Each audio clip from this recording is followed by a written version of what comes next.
Dans une petite ville paisible se trouvait une église connue pour son cœur vibrant et ses fidèles assidus. Mais au-delà des chants et des prières, ce qui captivait le plus la communauté, c'était une jeune fille prénommée Naomi. Elle avait 19 ans, mais son âme semblait plus ancienne que son âge. Son sourire était doux, lumineux, capable d'apaiser les cœurs troublés. Sa voix, claire et mélodieuse, résonnait comme une eau fraîche tombant d'une source pure. Chaque dimanche, lorsque Naomi chantait à l'église, même les enfants les plus turbulents cessaient de courir. Les fidèles retenaient leur souffle, et beaucoup pleuraient d'émotion. Son père, pasteur Samuel Adeyemi, était fier d'elle. Du haut de la chair, il la désignait souvent comme une preuve vivante que Dieu façonne encore des enfants vertueux. Sa mère, Martha, voyait en elle une bénédiction constante et une aide fidèle dans la maison comme dans la prière. Naomi n'était pas coquette comme les autres jeunes filles de son âge, elle portait de longues jupes qui frôlaient le sol, ses cheveux restaient toujours attachés, et son visage rayonnait d'une beauté naturelle sans maquillage. Les mères de l'église priaient que leur propre fille grandisse comme Naomi, et les hommes murmuraient qu'elle serait une épouse qui apporterait la paix. Sa vie semblait parfaite, comme un modèle de piété et de grâce. Mais personne n'imaginait que derrière la lumière éclatante pouvait se cacher une ombre silencieuse, attendant son heure. Lorsque Naomi fut admise à l'université, ce fut une grande célébration dans son église. Son père, le pasteur Samuel Adeyemi, leva les mains vers le ciel et proclama « Le Seigneur l'a encore fait ». Toute la communauté partageait cette joie, convaincue que Naomi continuerait à briller dans son nouvel environnement. On lui offrit des vêtements, une Bible au bord doré et un téléphone pour rester en contact avec ses parents. Le jour de son départ, elle embrassa sa mère en pleurant et promit de rester fidèle à Dieu. Son sac semblait rempli de fois plus que d'objets matériels. Mais à l'université, la vie était bien différente. Naomi partageait sa chambre avec 3 autres filles, Clara, Amanda et Joyce. Elles étaient l'opposé d'elle, maquillées, bruyantes, habillées de tenues courtes et parfumées de senteurs enivrantes. Le soir, elles revenaient avec des plats appétissants, des boissons coûteuses et des rires éclatants. Naomi, elle, s'agenouillait chaque nuit pour prier, collant sur son lit des versets comme « Fuyez toute apparence de mal ». Au début, elle résistait. Elle répétait souvent « Dieu me suffit ». Mais peu à peu, la faim et la pauvreté commencèrent à fissurer sa détermination. Son compte bancaire restait vide, ses repas se réduisaient à du riz sec, et elle n'osait plus demander d'aide à ses parents qui luttaient eux-mêmes. Ses colocataires la regardaient avec ironie. « Tu ne pourras pas vivre longtemps comme ça », murmurait Amanda. Naomi répondait par un sourire timide, mais au fond d'elle, un combat silencieux commençait.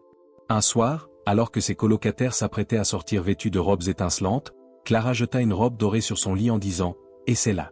Juste pour une nuit. Tu mangeras, tu riras.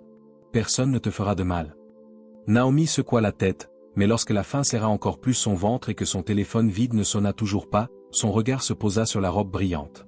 Ce soir-là, une porte invisible s'entr'ouvrit dans sa vie, une porte qu'elle n'avait jamais voulu franchir. Peu de temps après avoir franchi la première limite, Naomi se trouva emportée dans un tourbillon qu'elle n'aurait jamais imaginé. Sa première sortie nocturne l'avait laissée troublée, mais aussi rassasiée comme elle ne l'avait pas été depuis longtemps.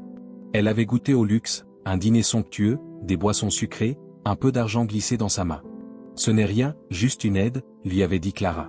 Mais ce qui semblait anodin ouvrit une brèche. Bientôt, Naomi commença à vivre une double vie. La journée, elle restait la fille douce et exemplaire que ses parents connaissaient. Elle appelait sa mère chaque dimanche, récitait des versets et donnait l'impression de tenir ferme dans la foi. Mais la nuit, elle se maquillait, revêtait des robes éclatantes et suivait ses amis vers des soirées où elle croisait des hommes riches et influents. Parmi eux, Philippe, un étudiant aisé, lui offrait des cadeaux coûteux. Plus tard, son cercle s'élargit et toucha même des figures de l'église. Lors de ses retours au quartier familial, Naomi croisait frère Martin, un ancien respecté. À force de conversations feutrées et de promesses d'aide financière, il franchit les limites de la bienséance avec elle.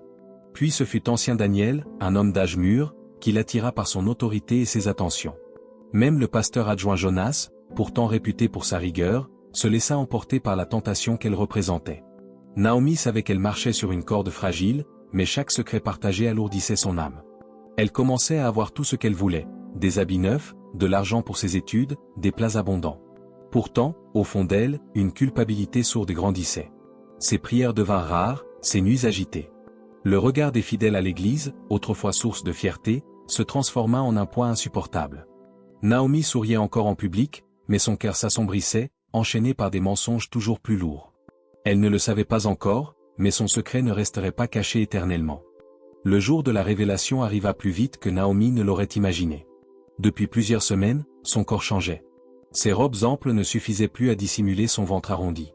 Elle évitait les regards insistants, inventait des excuses pour manquer les répétitions de chorale et passait de longues heures enfermée dans sa chambre universitaire. Mais malgré ses efforts, la vérité finit par éclater. Un dimanche matin, l'église était pleine. Le pasteur Samuel, son père, prêchait sur la sainteté et l'obéissance. Naomi était assise sur le banc de devant, mal à l'aise, transpirante, son cœur battant comme un tambour. Alors que la chorale entamait un cantique, elle tenta de se lever pour chanter, mais ses jambes fléchirent.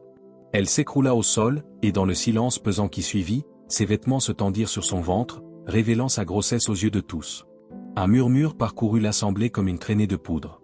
Des visages se figèrent, des mains se couvrirent la bouche. Sa mère, Martha, éclata en sanglots, tandis que son père resta pétrifié, incapable de prononcer un mot.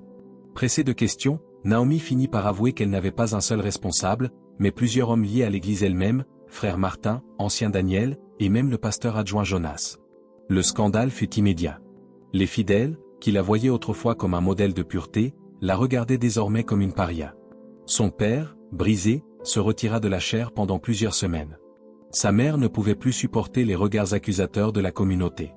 Naomi, quant à elle, perdit tout, son honneur, sa voix dans la chorale, et la confiance de ceux qui l'avaient portée en exemple. De lumière éclatante, elle devint symbole de chute. Rejetée, isolée, elle se retrouva face à elle-même, prisonnière de ses choix et des jugements implacables d'une communauté qu'elle avait trompée.